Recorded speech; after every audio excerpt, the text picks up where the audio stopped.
Kujutage ette dokumenti, mis oli peidetud sügavale Toompea lossi seifidesse ja mille sisu teadsid vaid 3 inimest terves Eesti Vabariigis, dokumenti, mis kandis märget ainult isiklikuks kasutamiseks ja mis sisaldas detailset plaani omaenda rahva vastu suunatud sõjaliseks operatsiooniks. See ei olnud plaan välisvaenlase tõrjumiseks, vaid skeem, kuidas neutraliseerida poliitilised vastased, kes olid rahva seas populaarsemad kui riigipea ise, ning see paberileht pitseeris demokraatia saatuse aastakümneteks. Kui ajaloolased aastaid hiljem neid sündmusi uurisid, leidsid nad vihjeid kokkuleppele, mis sõlmiti suletud uste taga, kus 2 meest otsustasid, et võim on tähtsam kui seadus ja et põhiseadus on vaid paber, mille võib vajadusel puruks rebida. Mis sundis neid mehi, kes olid kunagi vabaduse eest võidelnud, sedasama vabadust oma kätega lämmatama ja millist hinda nad olid valmis maksma, et püsida troonil, mida keegi neile enam vabatahtlikult pakkuda ei tahtnud.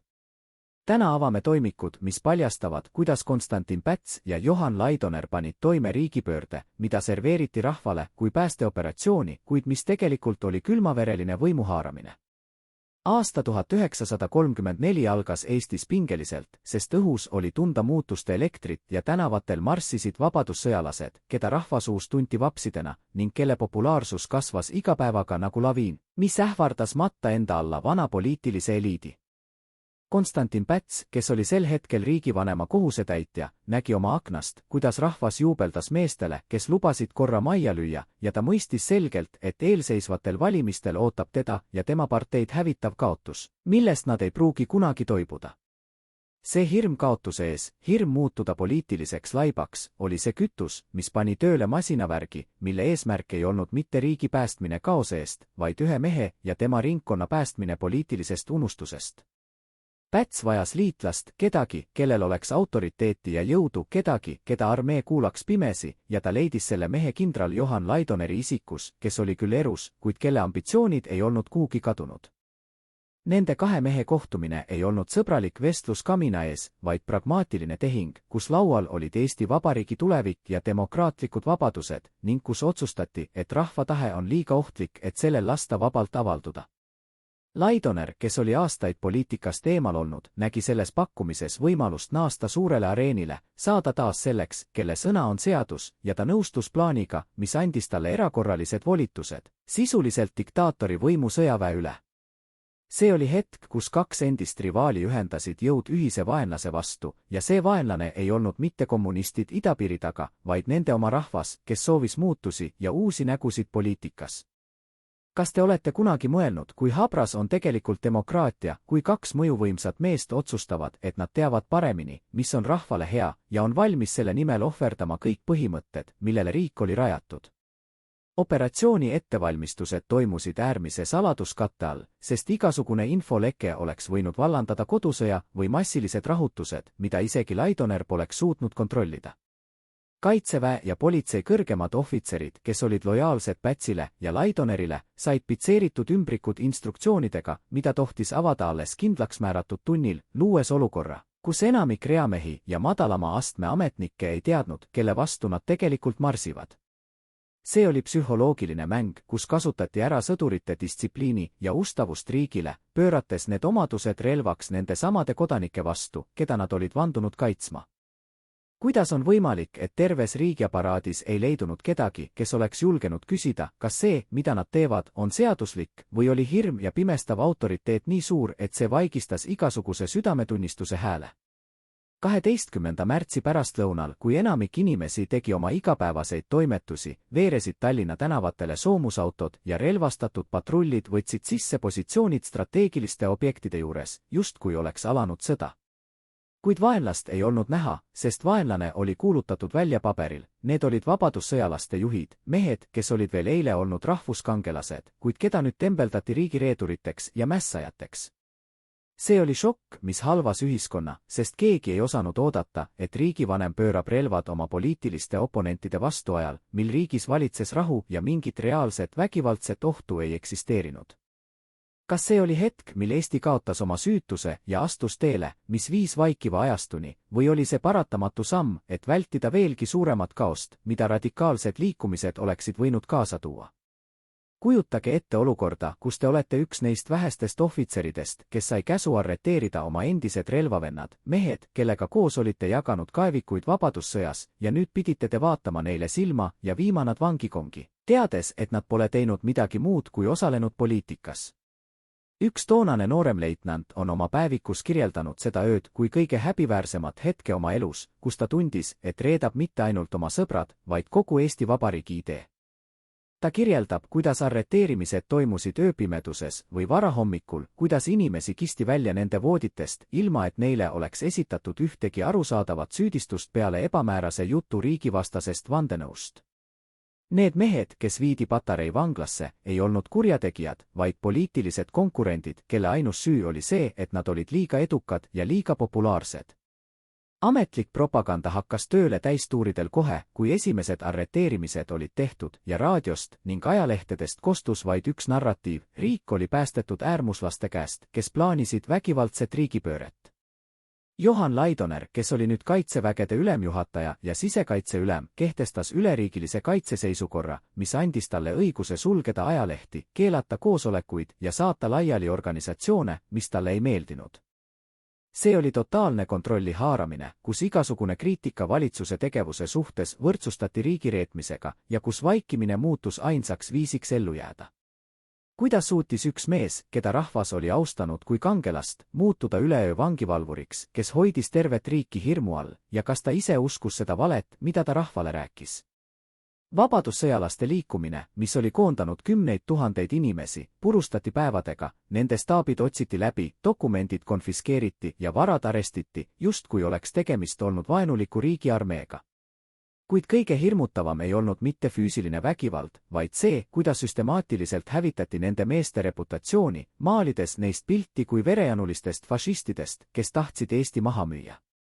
See oli infooperatsioon, mis oli oma ajast ees, kasutades ära inimeste hirmu ja teadmatust, et õigustada ebaseaduslikke samme, mida Päts ja Laidoner olid astunud. Kas rahvas uskus seda lugu või oli see vaikus, mis järgnes, märk sellest, et inimesed said aru, et vastupanu on mõttetu ja et demokraatia aeg on selleks korraks läbi? Pätsi ja Laidoneri tandem töötas nagu hästi õlitatud masin, kus üks andis poliitilise legitiimsuse ja teine tagas jõu, luues režiimi, mida hiljem hakati nimetama vaikivaks ajastuks. Nad peatasid parlamendi tegevuse, lükkasid valimised määramata ajaks edasi ja hakkasid valitsema dekreetidega, mis tähendas, et seadusi võeti vastu ilma igasuguse aruteluta ja rahva esindajate heakskiiduta. See oli aeg, kus poliitiline elu suri välja, parteid keelustati ja ainus lubatud ideoloogia oli see, mis tuli Kadrioru lossist, kus Päts ehitas üles oma isikukultust.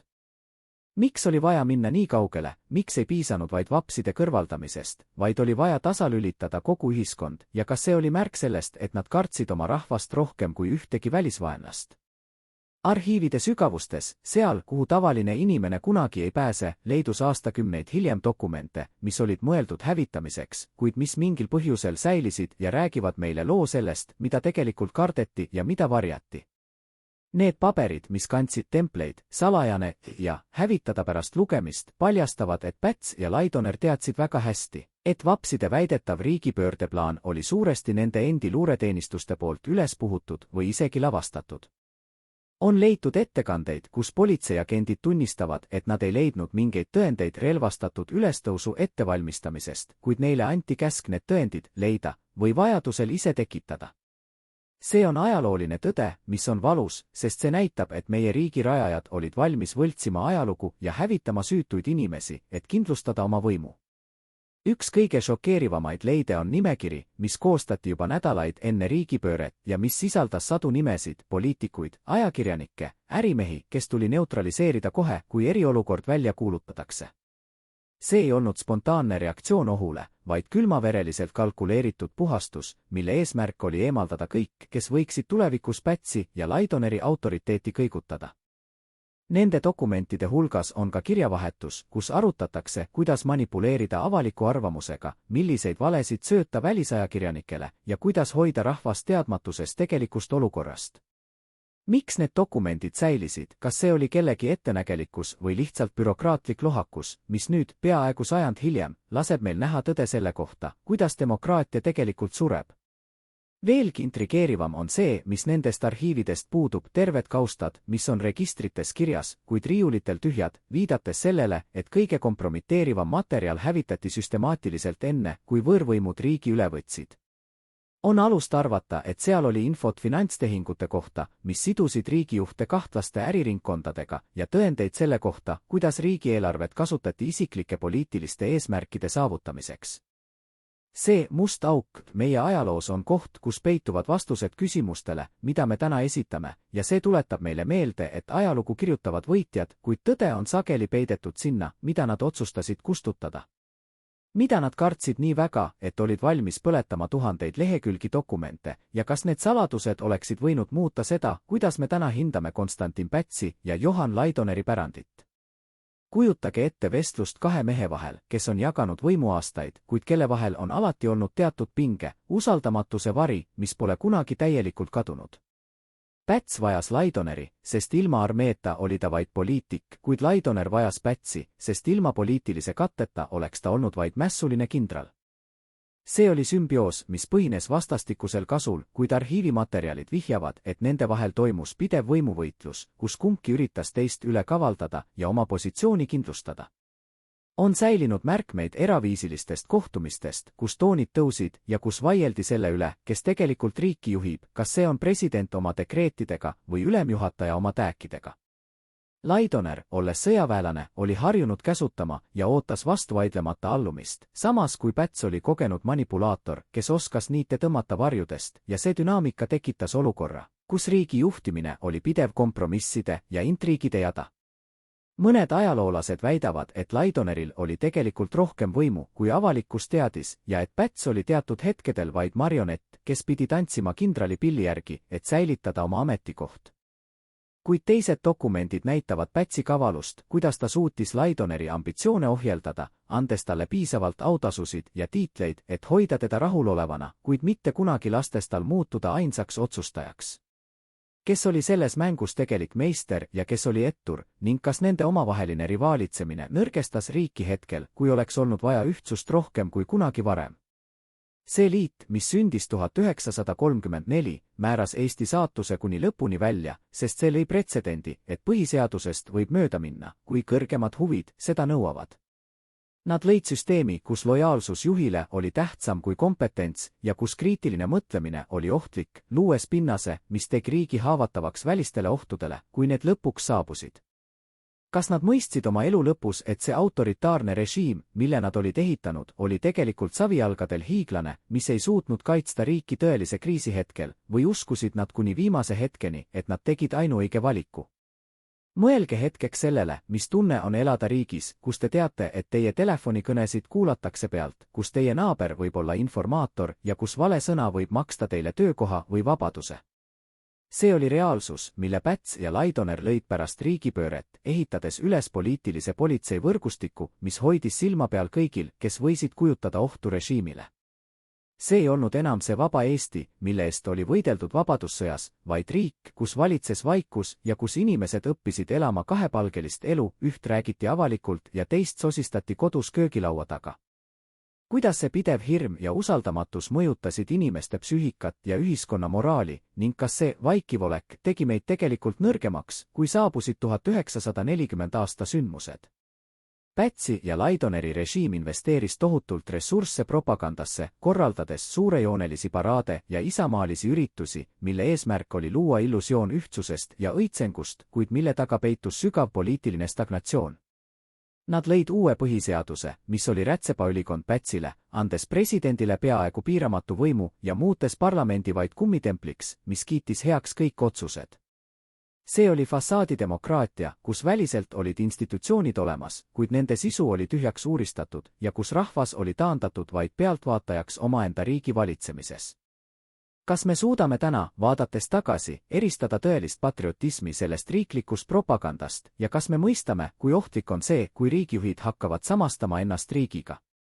Üks väheräägitud aspekt on see, kuidas see režiim kohtles intellektuaale ja kultuuritegelasi, kes julgesid olla eriarvamusel, neid ei pruugitud alati vangi panna, kuid nad suruti ühiskonna äärealadele. Neilt võeti võimalus avaldada oma töid ja neid naeruvääristati avalikult. See oli vaimne terror, mis sundis paljusid andekaid inimesi vaikima või emigreeruma, jättes Eesti kultuuriruumi vaesemaks ja ühekülgsemaks. Päts ja Laidoner tahtsid luua uut eestlast, kes oleks kuulekas, töökas ja lojaalne, kuid nad unustasid, et vaba vaimu ei saa puuri panna ilma, et see ei kaotaks oma elujõudu. Mis oleks võinud saada Eestist, kui demokraatia oleks säilinud ja kui need kriitilised hääled oleksid saanud osaleda riigi ülesehitamises, selle asemel, et olla vaigistatud? Kui me vaatame täna neid sündmusi, siis me ei saa mööda vaadata faktist, et Päts ja Laidoner olid kahtlemata suured riigimehed, kellel olid omad teened Eesti ees, kuid 1934 aasta riigipööre jääb nende pärandile tumeda plekina. See oli hetk, kus isiklik võimuiha ja hirm kaotuse ees kaalusid üles demokraatlikud väärtused ja kus tehti valik, mis viis Eesti eemale läänelikust demokraatiast autoritaarse ida suunas. See on lugu sellest, kuidas kangelased võivad muutuda türannideks ja kuidas head kavatsused võivad sillutada teed põrgusse, kui puudub kontroll ja tasakaal. Kas me oleme õppinud sellest ajaloost piisavalt, et tunda ära need märgid, kui keegi täna üritab väita, et kord on tähtsam kui vabadus ja et tugev käsi on parem kui toimiv parlament? Kujutage ette, et te seisate Toompea lossi rõdul märtsis 1934 ja vaatate alla väljakule, kus sõdurid patrullivad ja inimesed kiirustavad, pilgud maas, mööda tänavat. Te teate, et midagi on pöördumatult muutunud, et see õhk, mida te hingate, on muutunud raskemaks ja et vabadus, mida pidasite iseenesestmõistetavaks, on äkitselt muutunud defitsiidiks. See on see tunne, mida tundsid tuhanded eestlased sel kevadel, kui nad mõistsid, et nende riik ei kuulu enam neile, vaid väikesele grupile meestele, kes on otsustanud nende eest mõelda ja otsustada.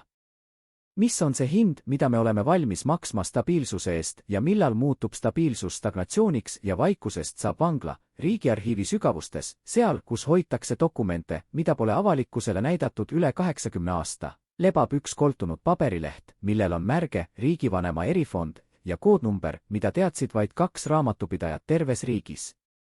Selles toimikus ei ole kirjas riiklikud investeeringud ega kaitsekulutused, vaid nimekiri summadest, mis liikusid varjatud kontodele Šveitsis ja Rootsis, ning nimed, mis kuulusid Konstantin Pätsi ja Johan Laidoneri lähimatele pereliikmetele ja äripartneritele. Need dokumendid, mis pääsesid imekombel 1940. aasta hävitustööst, viitavad sellele, et vaikiva ajastu majanduslik ime ei olnudki nii puhas, nagu kooliõpikud meil räägivad, vaid see oli ehitatud keerulisele korruptiivsele võrgustikule. Miks vajasid mehed, kes omasid riigis absoluutset võimu, salajasi tagavarasid välismaal ja kas nad aimasid juba aastaid ette, et nende ehitatud kaardimaja võib ühel päeval kokku variseda?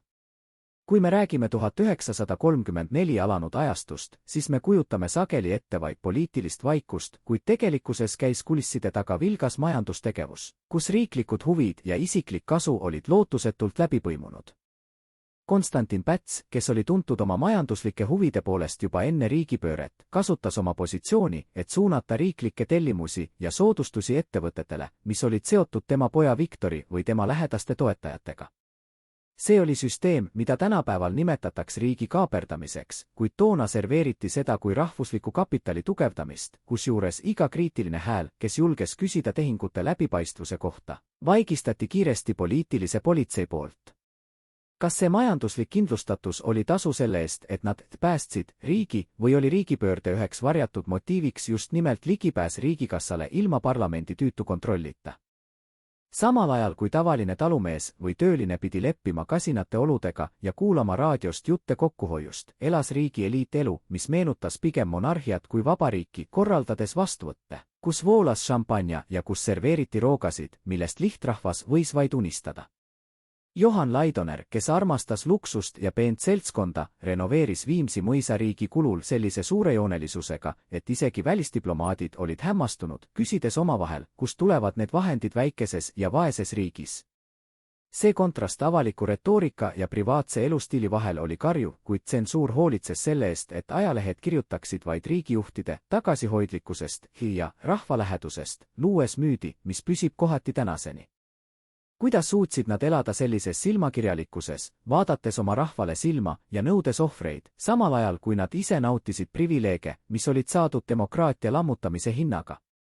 Kuid raha ei olnud ainus, mis neid mehi sidus ja samas ka lahutas, sest nende majanduslikud huvid hakkasid ühel hetkel põrkuma, tekitades pingeid, mis olid ohtlikumad kui ükski poliitiline opositsioon. On leitud vihjeid, et Laidoneri ringkond oli huvitatud tihedamatest majandussuhetest Suurbritanniaga, samas kui Pätsi majandusnõunikud vaatasid üha enam Saksamaa poole, luues olukorra, kus välispoliitilised valikud sõltusid sellest, kelle ärihuvid olid parajasti kaalukausil. See salajane sõda ressursside pärast toimus suletud kabinettides, kus jagati impordilitsentse ja monopoolseid õigusi, muutes Eesti majanduse poliitilise lojaalsuse pantvangiks.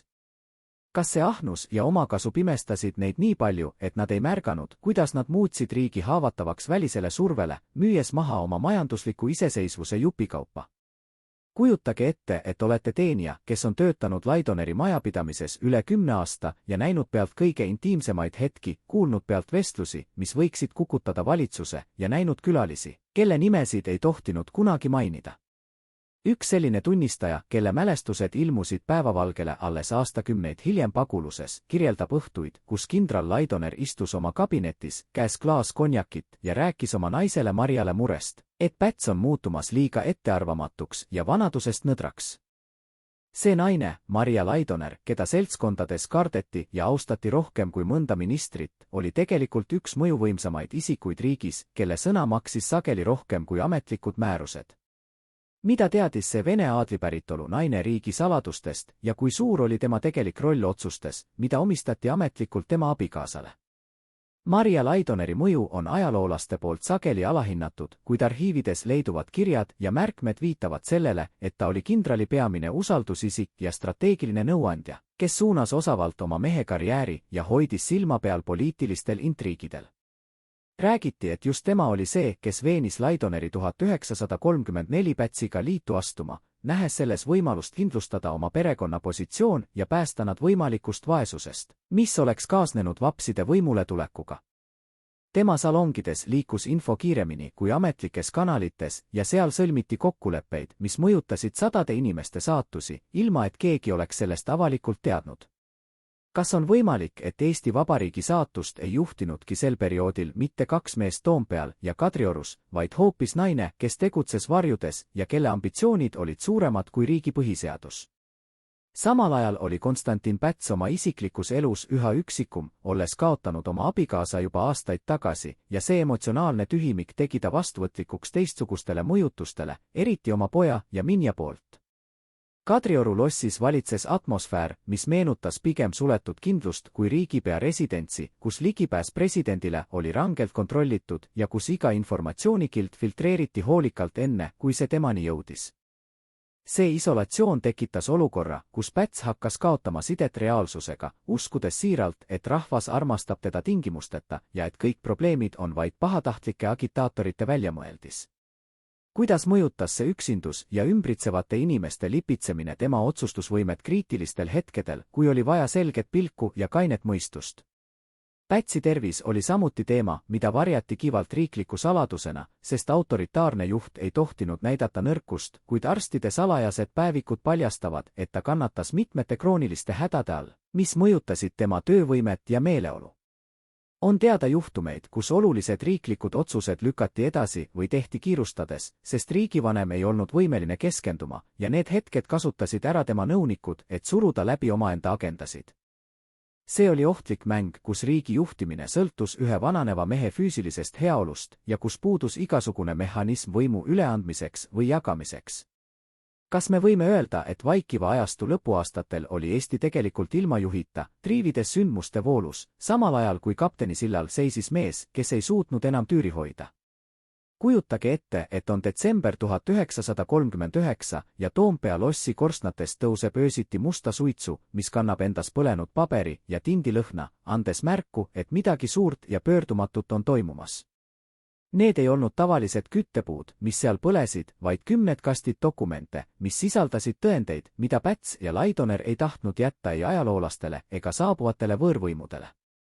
Mis oli nendes paberites nii kohutavat, et need tuli hävitada suurima kiirusega ja miks valiti just need toimikud, samas kui teised jäeti puutumata riiulitele tolmu koguma? Arhiivides on tänaseni lüngad, terved aastakäigud protokolle ja ettekandeid, mis on registrites kirjas, kuid mida füüsiliselt ei eksisteeri, ja need lüngad räägivad meile sageli rohkem kui säilinud paberid.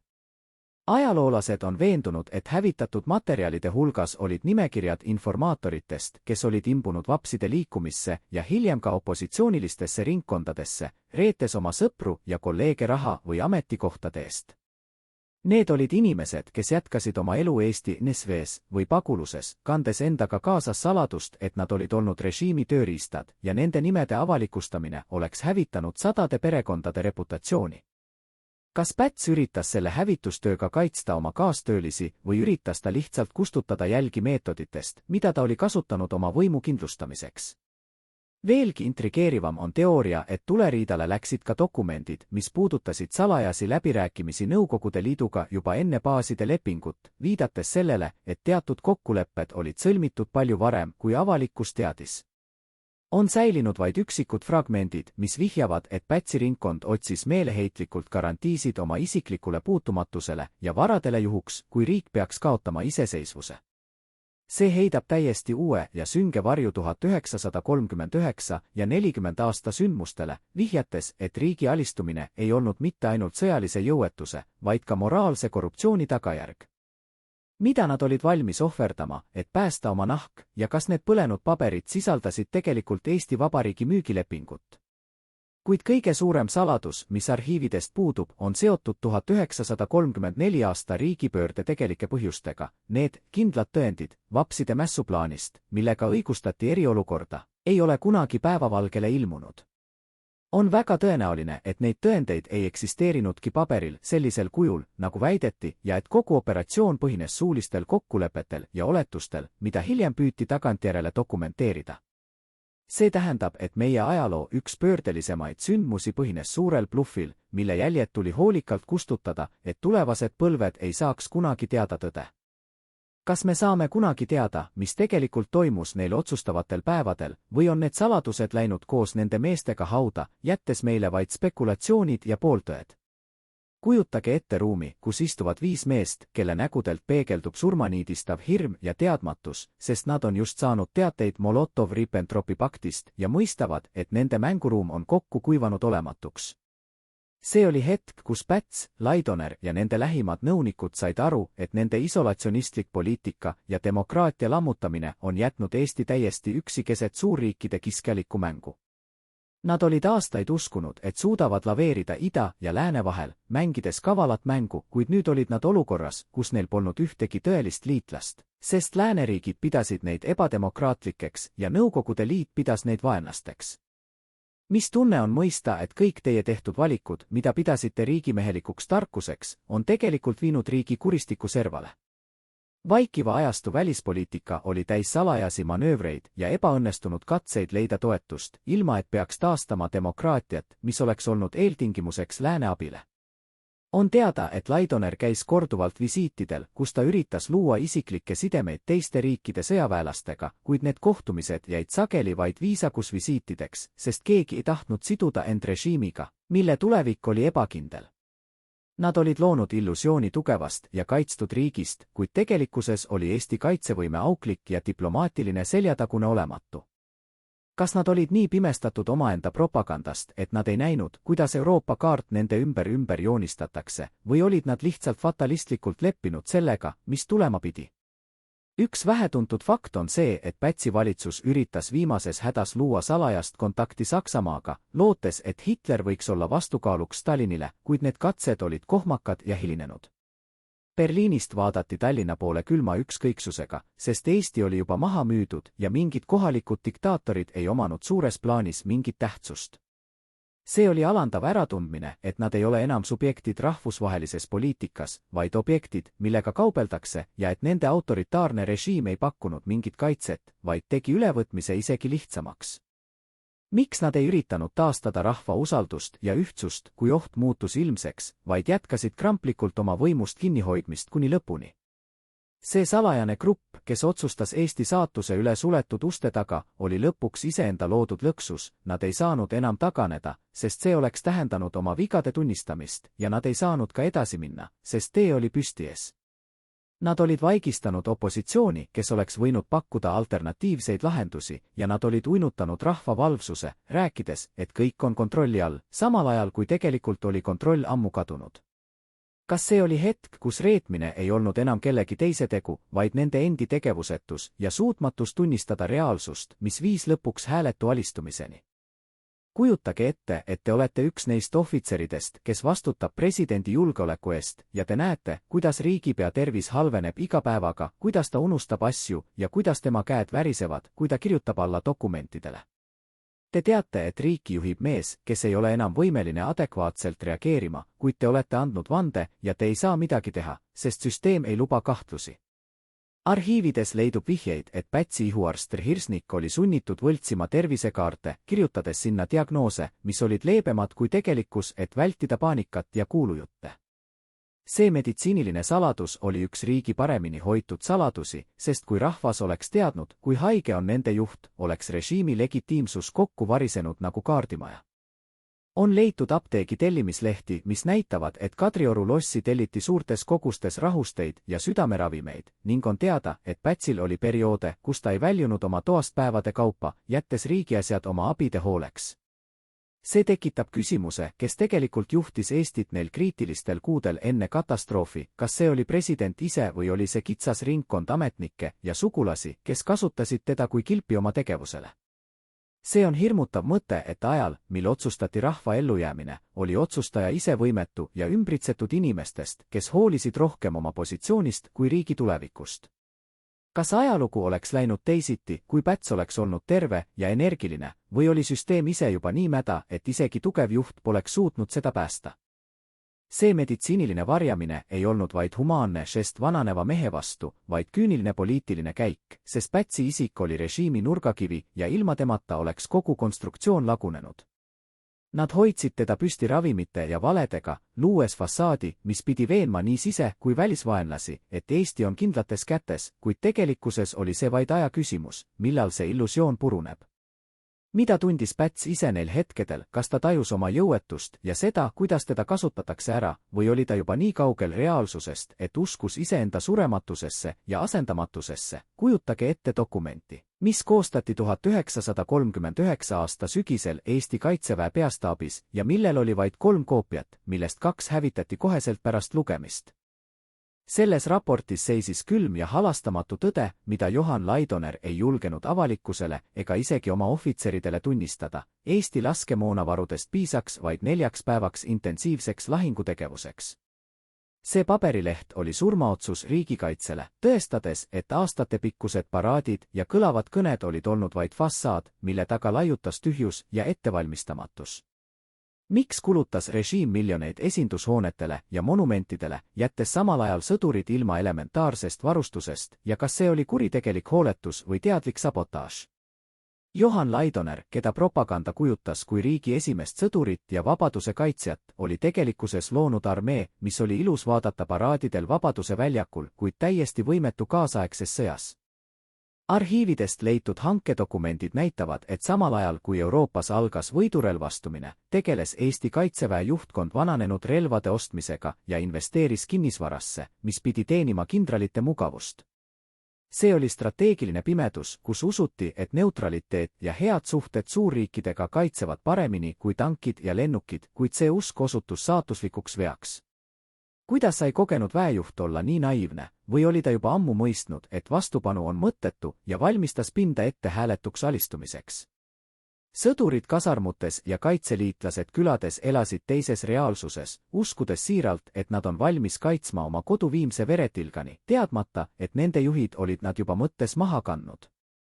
On säilinud noorte ohvitseride kirju, kus nad kirjeldavad oma frustratsiooni, nähes, kuidas õppustel hoitakse kokku padrunitega ja kuidas moodne taktika asendatakse iganenud rivitrilliga, mis pärines tsaariajast. See lõhe reaalsuse ja propaganda vahel oli nii suur, et kui kriitiline hetk saabus, oli moraalne šokk suurem kui sõjaline kaotus. Kas Laidoner kartis omaenda armeed rohkem kui vaenlast, hoides seda nõrgana, et vältida võimalikku riigipööret tema enda vastu? kui 1939. aasta septembris algas Teine maailmasõda, varises Laidoneri ja Pätsi ehitatud kaardimaja kokku, sest selgus, et nende tugev käsi ei suuda pakkuda mingit kaitset tõelise ohu ees. Poola allveelaeva Orse põgenemine Tallinna sadamast paljastas kogu maailmale Eesti mereväe ja rannakaitse saamatuse, andes idanaabrile ideaalse ettekäände süüdistusteks ja ultimaatumiteks. See oli hetk, kus kuningas oli alasti ja rahvas hakkas aimama, et neid on petetud, kuid oli juba liiga hilja midagi muuta. Mida tundis Laidoner, seistes oma kabineti aknal ja vaadates merele, teades, et tema tegevusetus on andnud võtmed agressorile? Kujutage ette, et olete üks neist 3 mehest, kes saadeti Moskvasse septembris 1939, taskus volitused, mis andsid teile õiguse otsustada terve rahva saatuse üle, ja vastas laua taga istub Jossif Stalin isiklikult. See ei olnud diplomaatiline läbirääkimine, vaid psühholoogiline piinamine, kus Eesti delegatsioonile anti valida 2 halva vahel, kas kirjutada alla baaside lepingule või oodata sõjalist sissetungi, mis pühiks Eesti maakaardilt. Need mehed, kes olid Pätsi ja Laidoneri usaldusalused, murdusid surve all, kuid ajaloolased vaidlevad tänaseni, kas neil oli tegelikult salajane instruktsioon nõustuda kõigega, et säilitada režiimi võim. Mis toimus nendel pikkadel öödel Kremli koridorides ja milliseid lubadusi anti neile isiklikult vastutasuks riigi iseseisvuse loovutamise eest? Baaside leping, mida rahvale serveeriti kui vastastikuse abistamise pakti, oli tegelikult Trooja hobune, mis tõi riiki sisse tuhandeid võõrvägede sõdureid, tanke ja lennukeid, muutes Eesti iseseisvuse vaid formaalsuseks. Päts ja Laidoner valetasid oma rahvale otse näkku, kinnitades raadiokõnedes, et see leping tagab rahu ja julgeoleku, samal ajal kui nad teadsid väga hästi, et see on lõpu algus. See oli küüniline mäng, kus loodeti, et Nõukogude Liit rahuldub vaid baasidega ja laseb praegusel eliidil edasi valitseda, kuid see lootus põhines täielikul teadmatusel vastase tegelikest plaanidest. Kas nad tõesti uskusid, et suudavad tantsida kuradiga ja jääda puhtaks, või oli see meeleheitlik katse pikendada oma aega troonil kas või mõne kuu võrra? Kõige häbiväärsem selle perioodi juures oli see, kuidas riiklik propagandaaparaat asus tööle okupatsioonivägede heaks, keelates igasuguse kriitika Punaarmee aadressil ja sundides ajalehti avaldama kiidulaulu sõbralikule idanaabrile. Politsei ja kaitsepolitsei, kes olid loodud riigi kaitseks, hakkasid nüüd jahtima neid, kes julgesid hoiatada ohu eest, nimetades neid provokaatoriteks ja rahurikkujateks. See oli totaalne moraalne kapitulatsioon, kus omaenda riigi institutsioonid muutusid okupandi käsilasteks veel enne, kui okupatsioon oli ametlikult välja kuulutatud. Kuidas on võimalik, et rahvusluse lipu all võimule tulnud mehed muutusid nii kergelt kollaborantideks ja kas hirm oli tõesti nii suur, et see kustutas igasuguse au? Samal ajal, kui Vene väed marssisid sisse ja võtsid üle strateegilised punktid, jätkus Kadriorus ja Toompeal kummaline elu, justkui poleks midagi juhtunud, korraldati vastuvõtte ja jagati teenetemärke. See sürreaalne olukord, kus riik oli sisuliselt okupeeritud, kuid valitsus teeskles normaalsust, uinutas rahva valvsuse ja tekitas valelootuse, et ehk ei olegi asi nii hull. Kuid arhiividest leitud päevikud näitavad, et eliit elas paanikas, kandes oma varasid välismaale ja otsides võimalusi põgenemiseks, jättes lihtrahva saatuse hooleks. Kas see oli hetk, mil Eesti Vabariik tegelikult lakkas olemast, mitte juriidiliselt, vaid moraalselt, sest juhid olid oma rahva hüljanud? Riigiarhiivi erifondides on säilinud kaustad, millel on märged mitte avada ja mis sisaldavad nimekirju inimestest, keda peeti režiimile ohtlikuks juba enne 1940. aastat. Šokeeriv on see, et kui Nõukogude repressiivorganid alustasid oma tööd, kasutasid nad sageli just neid samu nimekirju, mille oli koostanud Eesti poliitiline politsei omaenda kodanike vastu. See viitab sellele, et Pätsi ja Laidoneri loodud politseiriik tegi uutele vallutajatele töö lihtsaks, olles juba eelnevalt kaardistanud ja märgistanud kõik potentsiaalsed vastupanuliikujad. Kas on võimalik, et teatud ametnikud andsid need nimekirjad vabatahtlikult üle, lootes päästa omaenda nahka ja teenida uute isandate soosingut? Üks suurimaid saladusi, mis on siiani täielikult lahendamata, puudutab Konstantin Pätsi ja Nõukogude saatkonna vahelisi finantssuhteid viimastel kuudel enne täielikku okupatsiooni. On leitud vihjeid, et presidendi kantselei kaudu liikusid summad, mille päritolu on ebaselge ja mis võivad viidata sellele, et Nõukogude Liit toetas teatud otsustajaid, et tagada sujuv üleminek. Kui see vastab tõele, siis ei olnud tegemist mitte ainult poliitilise alistumisega, vaid otsese riigireetmisega, kus riigi suveräänsus vahetati isikliku heaolu vastu. Miks on need finantsdokumendid osaliselt hävitatud või kadunud ja mida kardetakse tänaseni, et need paberid võiksid paljastada meie riigiisade kohta? Samuti on kadunud jäljed Laidoneri ja Nõukogude sõjaväeatašee vahelistest eraviisilistest vestlustest, mis toimusid regulaarselt 1939 ja 40 aasta talvel. Ametlikult arutati baaside lepingu tehnilisi detaile, kuid on alust arvata, et tegelikult räägiti seal tingimustest, mille alusel Eesti sõjavägi alistub vastupanuta. Laidoner, kes oli tuntud oma pragmaatilisuse poolest, võis üritada kaubelda endale positsiooni uues süsteemis, mõistmata, et Stalini jaoks oli ta vaid kasulik idioot, kes likvideeritakse kohe, kui ta on oma rolli täitnud. Kas need puuduvad protokollid peidavad endas tõendit, et sõjaväe juhtkond müüs oma au maha juba ammu enne esimest lasku? Arhiivide vaikus on kohati kõrvulukustav, eriti kui otsime vastust küsimusele, miks ei antud käsku vastupanuks isegi siis, kui oli selge, et tegemist on täieliku okupatsiooniga. Kas tõesti usuti, et alistumine päästab rahva hävingust, või oli see otsus dikteeritud hirmust kaotada oma isiklik vara ja positsioon? Need tühjad leheküljed meie ajaloos on nagu lahtised haavad, mis ei parane enne, kui me julgeme küsida, kas vaikiv ajastu lõppes vaikiva reetmisega. Mõelge hetkele juunis 1940, kui Eesti piirivalvur seisab oma postil, näeb lähenevat Punaarmee kolonni ja haarab püssi, kuid telefonikõne pealinnast käsib tal relva langetada ja lasta vaenlane sisse. See oli hetk, mis murdis tuhandete meeste selgroo, sest neilt võeti võimalus võidelda ja surra auga, sundides neid pealt vaatama oma riigi vägistamist. Sõdurid nutsid kasarmutes, rebisid maha oma paguneid ja vandusid tulist kurja oma juhtidele, kes olid nad reetnud ilma ühegi pauguta. Mis on hullem, kas kaotada sõda lahinguväljal või anda alla ilma võitluseta, jättes tulevastele põlvedele taaga, et me ei proovinudki? Johan Laidoner allkirjastas Narva diktaadi, mis sisuliselt loovutas kontrolli riigi üle Punaarmeele ja tegi seda omaenda käega, pitseerides sellega mitte ainult riigi, vaid ka iseenda saatuse. See oli tema viimane käsk ülemjuhatajana, käsk mitte vastupanu osutada, ja see käsk on jäänud ajalukku kui kõige vastuolulisem otsus Eesti ajaloos. Kas ta tegi seda säästmaks inimelusid, nagu ta hiljem väitis, või oli ta selleks hetkeks juba moraalselt nii laostunud, et tal puudus igasugune tahe võidelda? Konstantin Päts, kes oli aastaid nautinud diktaatori võimu, leidis end äkitselt olukorrast, kus ta oli vaid marionett Andrei Ždanovi kätes, kes dikteeris talle uue valitsuse koosseisu. On traagiline ja samas groteskne pilt, kuidas Eesti Vabariigi president allkirjastas dekreete, mis lammutasid tema enda riiki, nimetades ametisse kommuniste ja riigireetureid. Kas ta lootis viimase hetkeni, et kui ta on kuulekas, siis jäetakse ta ellu ja lubatakse tal pensionipõlve pidada, või oli ta juba kaotanud reaalsustaju ja tegutses nagu automaat? See oli vaikiva ajastu lõppakord, mitte kangelaslik hukkumine, vaid häbiväärne hääbumine, kus need, kes olid võtnud endale ainuõiguse otsustada, otsustasid lõpuks mitte midagi teha.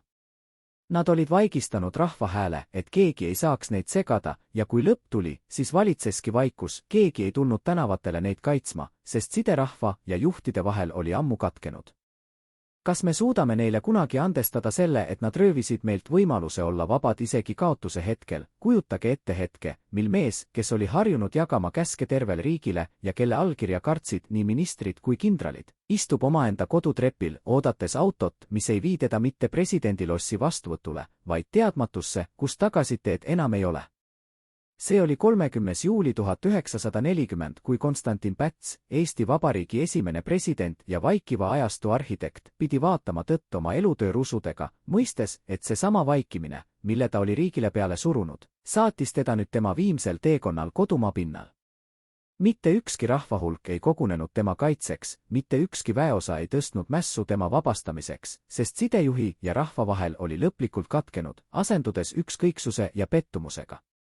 Kas ta tundis sel hetkel, kui inkavad agendid avasid talle auto ukse, et see oli tema enda poliitika loogiline lõpplahendus, või uskus ta ikka veel, et tegemist on vaid ajutise ebamugavusega ja et tema teened säästavad teda halvimast? See, mis toimus Kloostrimetsa talus ja Viimsi mõisas neil viimastel päevadel enne küüditamist, on ajaloolaste poolt kokku pandud vaid üksikute teenijate ja autojuhtide mälestuskildudest, sest ametlikud protokollid vaikivad sellest häbiväärsest lõpust. On teada, et Päts ja Laidoner pakkisid oma asju kiirustades, olles šokis sellest, kui kiiresti nende puutumatus oli haihtunud ja et nad üritasid viimase hetkeni helistada numbritele, mis enam ei vastanud või kus toru hargile visati. See oli võimuillusiooni purunemine kõige brutaalsemal moel, kus mehed, kes olid pidanud end riigi sümboliteks, taandati hetkega lihtsateks arreteerituteks, kelle saatus ei huvitanud enam kedagi uues, punases reaalsuses. Kuidas on võimalik, et riigijuhid, kes olid aastaid rääkinud julgeolekust ja stabiilsusest, ei olnud ette valmistanud mitte mingisugust plaani iseenda ega oma perekondade evakueerimiseks, jäädes lõksu nagu hiired puuris?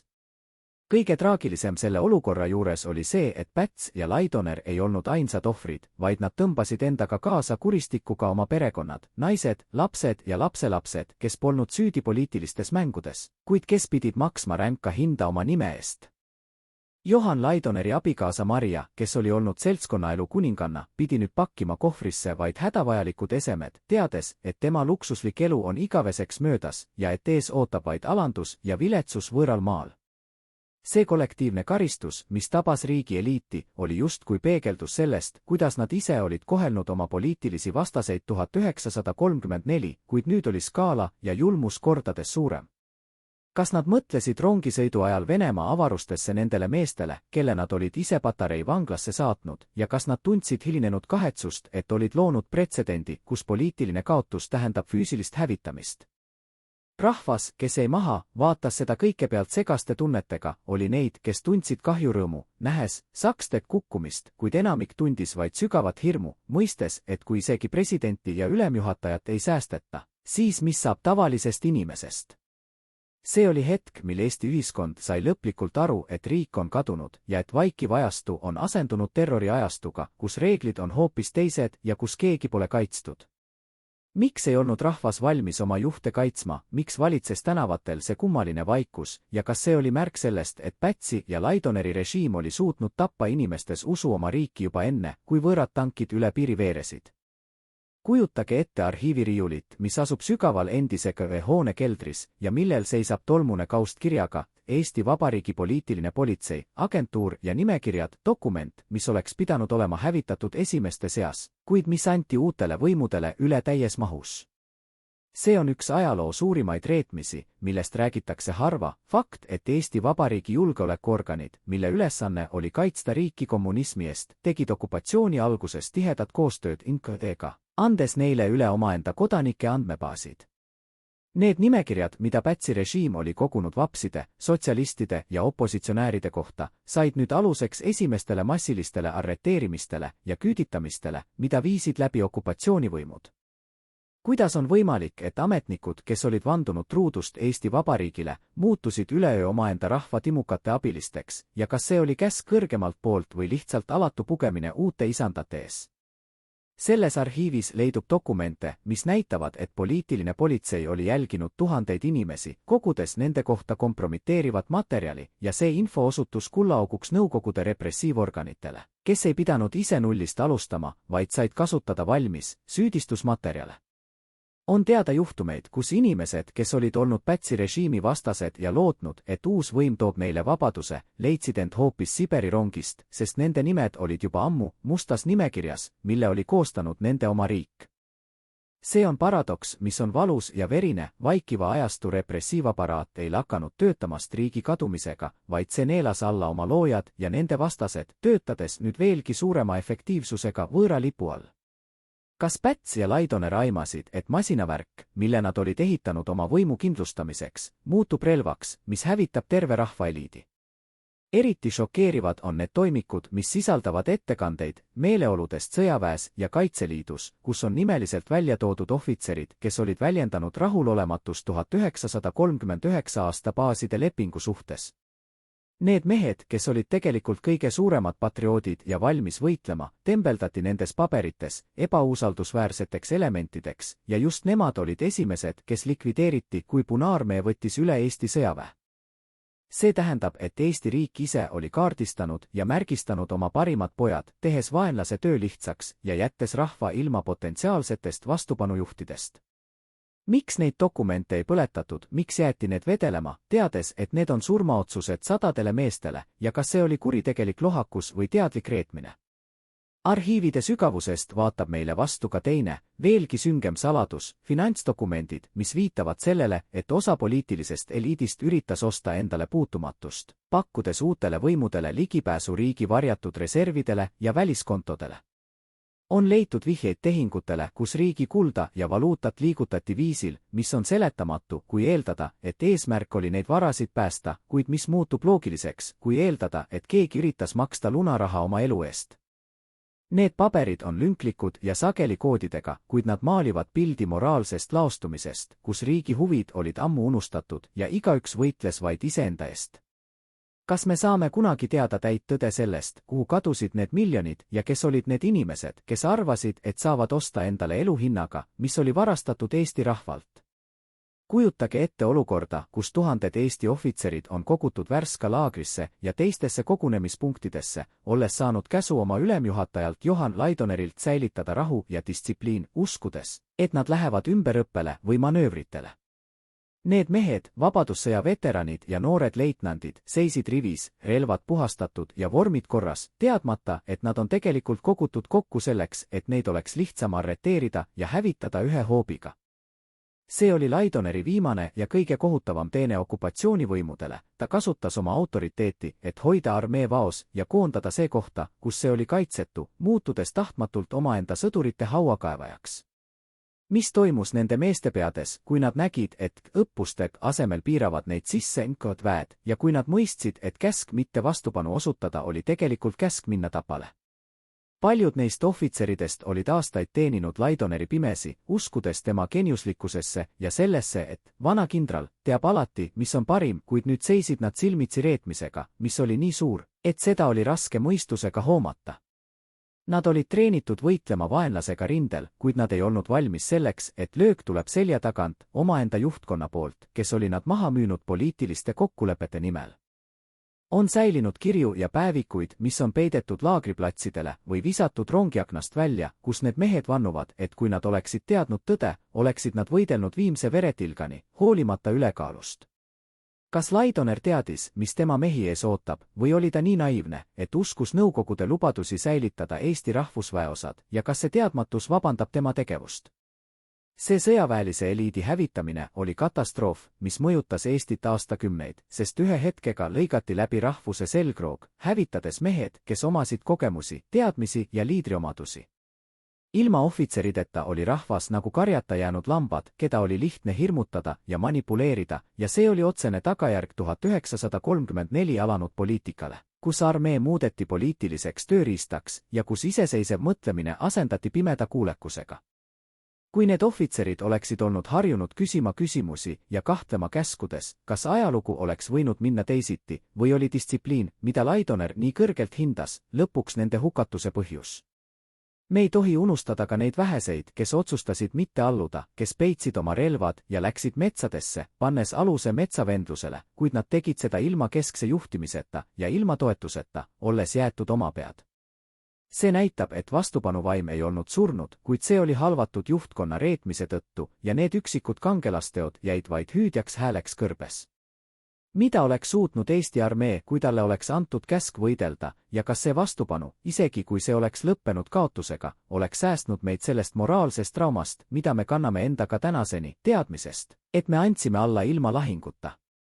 Kujutage ette vana, koltunud märkmikku, mis leiti aastaid hiljem ühe Siberi vangilaagri baraki põranda alt ja mille lehekülgedele on kritseldatud väriseva käega read, mis räägivad valust, näljast, aga eelkõige pettumusest.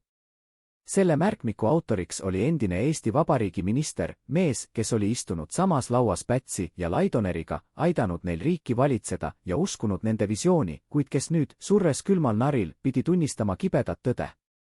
Ta kirjutab, et kõige suurem valu ei ole mitte füüsiline piin, vaid teadmine, et nad ise mängisid oma riigi maha, et nad olid nii ametis oma võimu kindlustamisega, et unustasid, milleks see võim tegelikult on antud, rahva teenimiseks ja kaitsmiseks. See on hääl hauast, mis süüdistab mitte ainult võõrvallutajaid, vaid ka omaenda juhte, kes olid muutunud pimedaks ja kurdiks reaalsuse ees. See vaikiv alistumine, mis järgnes vaikivale ajastule, jättis Eesti rahva hinge sügava haava, tekitades kompleksi, mis kummitab meid kohati tänaseni, küsimuse, kas me oleme subjektid või objektid ajaloos. Päts ja Laidoner tahtsid luua tugevat ja ühtset riiki, kuid oma autoritaarsete meetoditega saavutasid nad vastupidise, nad tekitasid ühiskonna, mis oli passiivne, hirmunud ja võimetu ennast kaitsma kriitilisel hetkel. Nad õpetasid rahvale, et poliitika on vaid suurte meeste asi ja et tavaline inimene peab vaid kuuletuma ja kui need suured mehed eksisid, siis maksis selle eest terve rahvas. Kas me oleme sellest õppinud, et demokraatia, ükskõik kui tülikas ja aeglane see ka poleks, on ainus garantii, et ükski juht ei saa teha saatuslikke vigu ilma, et keegi teda takistaks? Ajalugu on halastamatu kohtunik ja täna, vaadates tagasi nendele sündmustele, on lihtne mõista kohut, kuid palju raskem on mõista neid valikuid, mida tehti tohutu surve all. Siiski jääb õhku küsimus, mis oleks saanud siis, kui 1934 ei oleks toimunud riigipööret, kui parlament oleks jäänud tööle ja kui ühiskond oleks jäänud avatuks. Kas demokraatlik Eesti oleks suutnud paremini manööverdada teise maailmasõja tormituultes või oli meie saatus geograafiliselt ette määratud ja vältimatu? See on küsimus, millele ei ole ühest vastust, kuid fakt on see, et Päts ja Laidoner võtsid endale vastutuse otsustada ainuisikuliselt ja seetõttu lasub ka vastutus tagajärgede eest just nende õlgadel. Nende pärand on keeruline segu riigi ehitamisest ja selle lammutamisest, patriotismist ja omakasust ning see tuletab meile meelde, et kangelased ei ole kunagi mustvalged. Kuid see märkmik seal Siberi mullas räägib meile loo sellest, et vaikus on ohtlik, et kui me lõpetame rääkimise, vaidlemise ja küsimise, siis me sillutame teed katastroofile. Kas me kuuleme seda hoiatust täna või oleme me taas valmis loovutama oma vabaduse illusoorse turvatunde eest, uskudes, et keegi teine teab paremini, mis meile hea on? Kujutage ette meest, kes oli aastaid teeninud Eesti Vabariiki valimiskomisjoni esimehena, ausat ametnikku, kes uskus seaduse ülimuslikkusse, kuid kes 14. juuli hommikul 1940 seisis silmitsi valikuga, mis purustas tema moraalse selgroo.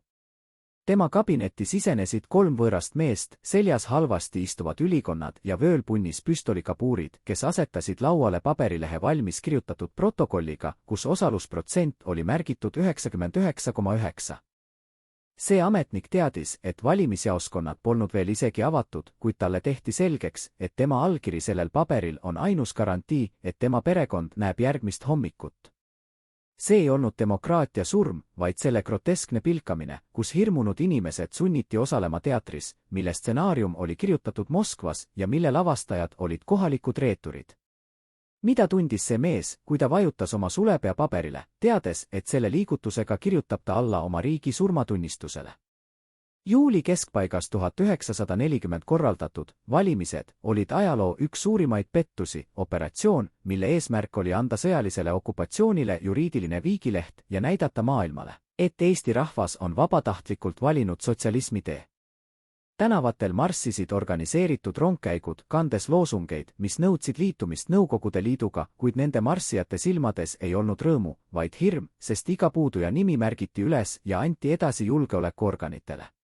Inimesed läksid valimiskastide juurde, sest levisid kuulujutud, et passidesse lüüakse tempel ja ilma templita ei saa tulevikus ei tööd ega leiba, muutes hääletamise ellujäämise küsimuseks.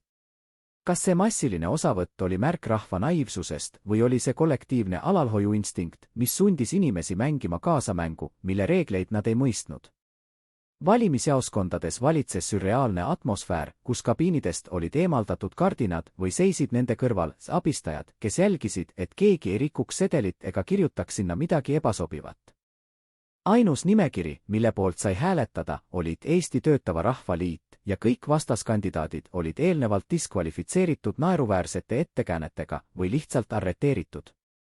See oli süsteem, kus valikuvabadus oli asendatud sunniga ja kus tulemus oli otsustatud ammu enne esimest häält, kuid ometi vajati seda fassaadi, et legitimeerida uut võimu nii siseriiklikult kui ka rahvusvaheliselt.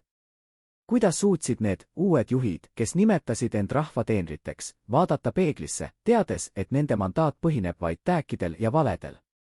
Kõige hämmastavam on see, kui kiiresti ja efektiivselt suudeti murda ühiskonna vastupanu, kasutades ära seda sama passiivsust, mida Pätsi vaikiv ajastu oli aastaid kasvatanud. Inimesed olid harjunud, et poliitika on midagi kauget ja et otsused tehakse nende eest, ning nüüd, kui otsustajad olid vahetunud, jätkas enamik lihtsalt kuuletumist, lootes, et kui nad on vagusi, siis jäetakse nad rahule. See poliitiline letargia oli Nõukogude strateegidele suurim kingitus, sest nad ei pidanud vallutama barrikaade, vaid said lihtsalt üle võtta olemasoleva bürokraatliku masinavärgi ja pöörata selle rahva vastu. Kas me võime öelda, et 1940 aasta sündmused olid otsene tagajärg 1934 aasta riigipöördele, mis oli võtnud rahvalt ära harjumuse ise oma saatuse eest seista?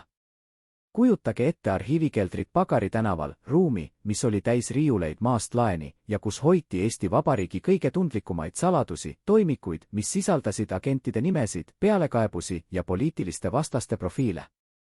Kui Nõukogude julgeolekuorganid selle hoone üle võtsid, leidsid nad eest kullaaugu, mida nad ei osanud isegi unes näha. Eesti poliitiline politsei ei olnud suutnud või tahtnud hävitada oma andmebaase vapside ja kommunistide kohta. Need dokumendid, mis olid koostatud Pätsi režiimi kaitsmiseks, muutusid nüüd surmaloendiks, mida NKVD kasutas, et jahtida ja hävitada just neid samu inimesi, keda Eesti riik oli juba varem taga kiusanud. Miks jäeti need paberid alles, kas see oli ametnike lootus, et need on nende eelkindlustus uue võimu ees, või oli kaos nii suur, et keegi ei julgenud anda käsku nende põletamiseks? Üks kõige šokeerivamaid leide nendes arhiivides oli nimekiri nimega Element A, mis sisaldas sadu nimesid inimestest, keda peeti riigile ohtlikuks, ja iroonilisel kombel langes see nimekiri suures osas kokku nendega, keda Nõukogude võim pidas sotsiaalselt ohtlikuks elemendiks. See tähendab, et Eesti Vabariigi politsei oli teinud ära suure osa eeltööst okupantide eest, kaardistades aktiivsed ja mõtlevad inimesed, kes oleksid võinud osutada vastupanu. On teada juhtumeid, kus NKVD ohvitserid lihtsalt tõlkisid Eesti politsei toimikuid vene keelde ja kasutasid neid süüdistuskokkuvõtetena, muutes vaid paragrahve, kuid jättes sisu samaks. Kas on midagi traagilisemat kui teadmine, et meie oma riigi institutsioonid aitasid kaasa oma kodanike hävitamisele, isegi kui see polnud nende algne eesmärk? Kuid arhiividest puudusid teatud kaustad, need, mis puudutasid Konstantin Pätsi ja Johan Laidoneri isiklikke finantstehinguid ja salajasi kokkuleppeid välisriikidega. Need dokumendid olid kadunud jäljetult, viidates sellele, et enne lõplikku ülevõtmist toimus selektiivne puhastus, kus prioriteediks ei olnud mitte riigi saladuste, vaid isikliku maine kaitsmine.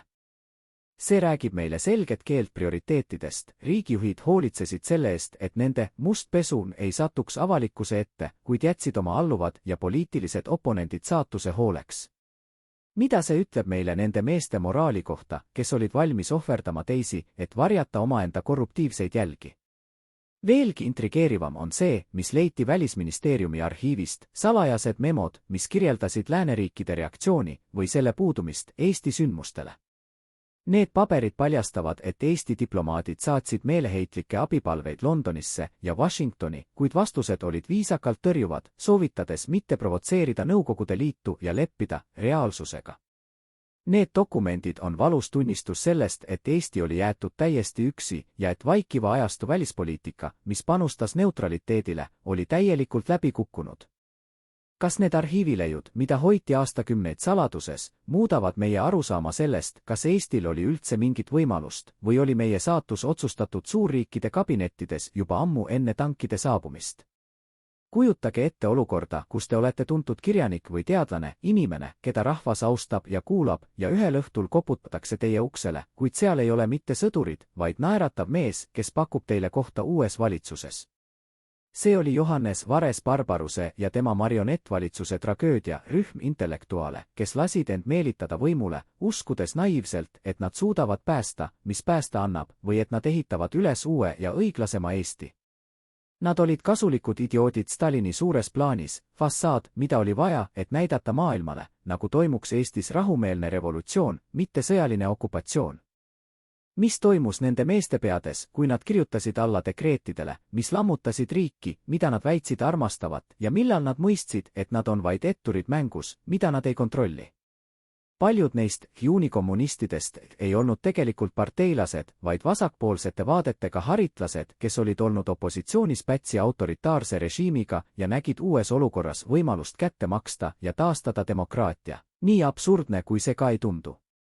Nad uskusid Nõukogude emissaride lubadusi, et Eesti iseseisvus säilib mingil kujul ja et kultuuriline autonoomia on garanteeritud, kuid see usk purunes kiiresti, kui algas tegelik sovetiseerimine.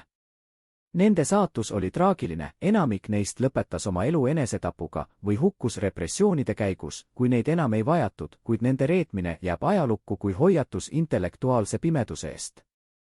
Kas nad olid ohvrid või kurjategijad ja kas nende tegevus pehmendas lööki rahvale või tegi selle hoopis valusamaks, andes okupatsioonile eestikeelse näo? Samal ajal toimus riigiaparaadis vaikne, kuid totaalne puhastus, kus kõik võtmepositsioonid täideti inimestega, kelle ainus kvalifikatsioon oli lojaalsus uuele võimule ja sageli ka kriminaalne minevik. Endised vangid, keda Pätsi režiim oli karistanud riigivastase tegevuse eest, said nüüd miilitsaülemateks ja kohtunikeks, nautides piiramatut võimu oma endiste vangivalvurite üle. See oli sotsiaalne revolutsioon selle kõige madalamas tähenduses, kus ühiskonna põhjakiht tõsteti tippu ja eliit suruti mutta, luues õhkkonna, kus valitses kättemaks ja omavoli. Kuidas mõjutas see drastiline muutus igapäevaelu, kui tavaline inimene ei saanud enam loota politseile ega kohtule, vaid pidi kartma neid kui suurimat ohtu? Eriti valus oli see reetmine sõjaväes, kus uued poliitilised juhid ehk politrukid hakkasid õõnestama ohvitseride autoriteeti, ässitades reamehi oma ülemuste vastu. Distsipliin, mis oli olnud Eesti armee uhkus, lagunes päevadega, asendudes anarhia ja kahtlustamisega, kus iga käsk võis tuua kaasa süüdistuse rahvavaenulikkuses. Ohvitserid, kes olid harjunud vaatama surmale silma lahinguväljal, olid võimetud selle psühholoogilise terrori ees, kus vaenlane ei olnud mitte teisel pool rindejoont, vaid nende oma kasarmus. Kas see moraalne lagunemine oli hullem kui sõjaline kaotus, sest see röövis meestelt nende au ja väärikuse ilma ühegi pauguta? Kujutage ette dokumenti, mis kannab märget, täiesti salajane tie ja koodnimetust, rublakroon, paberit, mis otsustas ühe ööga sadade tuhandete inimeste majandusliku saatuse, muutes nende eluaegset säästud väärtusetuks paberipuruks. See oli rahareform või õigemini riiklik rööv, kus Eesti kroon vahetati Nõukogude rubla vastu kursiga, mis oli kunstlikult madalaks surutud, hävitades keskklassi ja tehes kõik inimesed võrdselt vaeseks. Poed, mis olid veel eile olnud kaupa täis, osteti tühjaks Nõukogude sõjaväelaste ja nende perede poolt, kes nägid Eestis läänelikku küllust, mida nad polnud kunagi varem kogenud. See oli majanduslik šokk, mis tabas iga perekonda, võttes neilt mitte ainult raha, vaid ka turvatunde ja usu tulevikku. Miks oli vaja hävitada toimiv majandus nii kiiresti ja brutaalselt ja kas see oli osa plaanist muuta inimesed täielikult sõltuvaks riigist? Koos rahaga kadus ka eraomand, tehased, pangad, suured majad ja isegi väikesed töökojad natsionaliseeriti, mis tegelikkuses tähendas nende konfiskeerimist ilma igasuguse kompensatsioonita. Omanikud, kes olid oma ettevõtteid ehitanud aastakümneid, visati tänavale või jäeti omaenda vabrikusse lihttööliseks, et neid alandada ja näidata uue korra ülimuslikkust. See ei olnud majandusreform, vaid klassisõda, mille eesmärk oli likvideerida iseseisev ja majanduslikult mõtlev inimtüüp, asendades ta kuuleka käsutäitjaga. Kuidas elasid inimesed üle selle kaotuse, nähes oma elutööd minemas võõrastesse kätesse ja kas see ebaõiglus tekitas viha, mis hõõgus tuha all aastakümneid? Arhiivides on säilinud nimekirjad varadest, mis saadeti Eestist välja Nõukogude Liitu, terved rongikoosseisud täis masinaid, toiduaineid, mööblit ja isegi kunstiteoseid. See oli organiseeritud rüüstamine riiklikul tasemel, kus Eesti tühjendati süstemaatiliselt kõigest väärtuslikust, et toita Nõukogude impeeriumi täitmatut kõhtu. Dokumendid näitavad, et kohalikud juhid kirjutasid neile saatelehtedele alla, nimetades seda vennalikuks abiks, samal ajal kui Eesti rahvas seisis tühjade poodide uste taga sabades. Kas see majanduslik laastamine oli karistus iseseisvuse eest või lihtsalt pragmaatiline ressursi hõivamine, mis näitas, et Moskva jaoks oli Eesti vaid üks suur ladu? Kõige hullem oli aga see, kuidas see süsteem muutis inimestevahelisi suhteid, kadedus ja pealekaebamine muutusid normiks, sest naabri vara ülesandmine võis tuua endale parema korteri või ametikoha. Ühiskondlik kude, mis põhines usaldusel ja koostööl, rebiti puruks, asendudes hirmuga, et igaüks võib olla reetur. See oli moraalne korruptsioon, mis oli palju sügavam ja pikaajalisem kui rahaline kaotus, sest see mürgitas inimeste hinge. Kas me suudame täna mõista seda survet, mille all inimesed elasid, ja kas meil on õigust neid hukka mõista valikute eest, mida nad tegid olukorras, kus ausus võis tähendada surma? Kujutage ette meest, kes on 30 aastat kandnud Eesti ohvitseri mundrit, meest, kelle rinda ehivad vabadusristid ja kes on kasvatanud üles põlvkonna noori sõdureid, kuid kes nüüd seisab alasti vanglaarsti ees, oodates läbivaatust enne kongi saatmist. See oli kindral Johan Laidoneri ja sadade teiste kõrgemate ohvitseride saatus, keda ei küüditatud mitte lihtsalt Siberisse, vaid kes viidi otse Venemaa vanglatesse, kus algas nende süstemaatiline piinamine ja ülekuulamine. Nad olid mehed, kes teadsid liiga palju, nad teadsid riigikaitse saladusi, nad teadsid poliitilisi kokkuleppeid ja mis kõige tähtsam, nad olid sümbolid, mis tuli hävitada, et murda rahva vastupanuvaim. Mida mõtles Laidoner neil pikkadel öödel Butõrka vanglas, kas ta analüüsis oma vigu ja tegemata jätmisi või oli ta juba leppinud oma saatusega kui paratamatusega? Ülekuulamisprotokollid, mis on aastakümneid hiljem avalikuks tulnud, on masendav lugemine, neis ei ole kangelaslikke kõnesid ega uhkeid vastuseid, vaid murtud meeste tunnistused, kes on valmis tunnistama mida iganes, et piinamine lõppeks. NKVD uurijad ei olnud huvitatud tõest, vaid nad tahtsid luua narratiivi, et Eesti Vabariik oli algusest peale olnud fašistlik moodustis ja et selle juhid olid rahvavaenlased. Laidoner ja teised sunniti alla kirjutama absurdsetele süüdistustele, nagu oleksid nad plaaninud rünnakut Nõukogude Liidu vastu, ja need allkirjad olid vajalikud ajaloo ümberkirjutamiseks. Kas see on hetk, kus kangelane lakkab olemast kangelane, või peame me mõistma, et füüsilise valu ees on kõik inimesed vaid lihast ja luust? Kuid nende meeste hulgas oli ka neid, kes ei murdunud, kes vaikisid või naersid uurijatele näkku, ja nende saatus oli tavaliselt kiire kuul kuklasse keldris. Need lood on jäänud rääkimata, sest tunnistajaid ei jäänud ellu, kuid arhiivides leiduvad lühikesed märkmed, otsus täide viidud, räägivad enda eest. See oli Eesti eliidi füüsiline likvideerimine, genotsiid juhtkonna tasandil, mille eesmärk oli jätta rahvas ilma peata, et keha sureks ise. Miks kardeti neid vanu mehi nii väga, et neid ei piisanud vaid vangi panna, vaid nad tuli alandada ja hävitada täielikult? Ja samal ajal, kui kindralid surid vanglates, pidi Konstantin Päts taluma teistsugust piina, psühhiaatrilist sundravi ja isolatsiooni, kus teda hoiti teadmatuses maailma asjadest ja kus talle sisendati, et ta on hull. See oli kättemaks, mis oli peenem ja julmem kui füüsiline vägivald, sest see võttis inimeselt tema mõistuse ja identiteedi. Kas Päts, istudes oma palatis ja vaadates trellitatud aknast välja, mõistis lõpuks, et tema vaikiv ajastu oli vaid eelmäng sellele suurele vaikusele, mis oli nüüd laskunud üle terve tema maa ja rahva? Kujutage ette, et on august 1940 ja te seisate Toompea lossi ees, kus masti tõmmatakse punalipp, ja te kuulete raadios teadet, et Eesti on vastu võetud Nõukogude Liidu koosseisu. See oli hetk, mil juriidiline fiktsioon sai reaalsuseks ja Eesti Vabariik lakkas olemast de facto, kuigi de jure jäi ta edasi elama inimeste südametes ja lääneriikide diplomaatilistes nootides. See ei olnud lihtsalt riigikorra vahetus, vaid tsivilisatsiooniline katastroof, kus üks kultuuriruum asendati teisega, kus euroopalikud väärtused kuulutati kuritegelikeks ja kus ajalugu hakati lugema tagurpidi. Mis tunne on olla kodanik riigis, mida enam ei eksisteeri, ja teada, et teie pass, teie raha ja teie seadused on nüüd vaid mälestus? See liitumine oli vormistatud suurejoonelise teatrietendusena Moskvas, kus Eesti delegatsioon palus, pisarsilmi, vastuvõtmist suurde vennalikku perre, kuid kaadrid sellest sündmusest näitavad kivistunud nägudega inimesi, kes teevad mehaanilisi liigutusi. See oli alanduse tipp, kus ohver sunniti tänama oma vägistajat ja seda pilti näidati kinoringvaadetes üle terve maailma. Kuidas elasid need delegaadid edasi teadmisega, et nad olid osalised oma rahva müümises ja kas nad suutsid kunagi endale andestada seda rolli, mida nad olid sunnitud mängima? Kuid kõige olulisem küsimus, mis jääb õhku rippuma, on see, miks maailm vaikis? Miks ei tulnud ühtegi protesti, ühtegi ultimaatumit, ühtegi reaalset sammu Eesti kaitseks?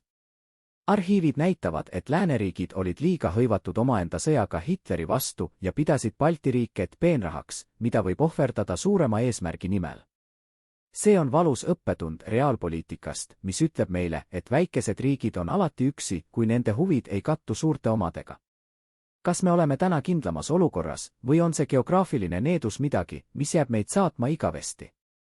Nüüd, kus me oleme käinud läbi selle sünge teekonna alates 1934 aasta riigipöördest kuni 1940 aasta hävinguni, peame me küsima endalt, kas see kõik oli vältimatu? Kas Pätsi ja Laidoneri valikud olid ainsad võimalikud või oli olemas alternatiiv, mis oleks säästnud meid sellest õudusest? Ajalugu ei tunne olekseid, kuid see tunneb vastutust ja see lugu on meeldetuletus sellest, et vabadus ei ole kunagi iseenesestmõistetav, vaid see on midagi, mida tuleb kaitsta iga päev, mitte ainult välisvaenlase, vaid ka sisemise nõrkuse ja ükskõiksuse eest. mis on see hind, mida teie oleksite valmis maksma vabaduse eest ja kas te tunneksite ära hetke, kui seda hakatakse teilt tasapisi ära võtma?